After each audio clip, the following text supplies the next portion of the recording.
పోటీలను వాయిదా వేయవలసిందిగా ప్రభుత్వాన్ని విజ్ఞప్తి చేస్తూ ఉన్నాను.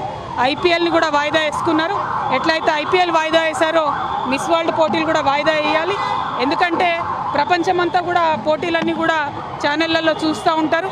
మరి ఒక పక్క భారతదేశంలో యుద్ధం జరుగుతుంటే ఇంకొక పక్క ఈ అందాల పోటీలు పెట్టారని చెప్పేటటువంటి అపవాదు మన రాష్ట్రానికి వస్తుంది. కాబట్టి ఆ అందాల పోటీలను కూడా వాయిదా వేయాలని చెప్పి నేను మనస్ఫూర్తిగా డిమాండ్ చేస్తూ ఉన్నాను.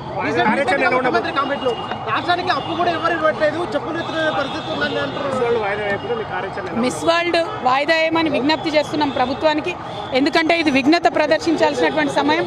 ప్రపంచమంతా కూడా భారతదేశం వైపు నిలబడ్డది. ఇవాళ మనది ధర్మయుద్ధం. భారతదేశం ఎప్పుడు కూడా తప్పు చేయదు. నీతి మీద నిజాయితీ మీదనే యుద్ధం చేస్తున్నాం. మనం వారి భూభాగంలో సామాన్య ప్రజల్ని ఏమనలేదు, ఉగ్రవాదులనే హతం చేసినాం. ఈ సందర్భంగా ప్రపంచమంతా భారతదేశం వైపు నిలబడి మనం చూస్తుంది. కాబట్టి ఈ టైంలో సిల్లీగా మనము అందాల పోటీలు పెట్టి మన ప్రాధాన్యతలు వేరే రకమైనటువంటి సందేశం ప్రపంచంలో పోకూడదు. అది ప్రత్యేకించి మన రాష్ట్రంలో జరగ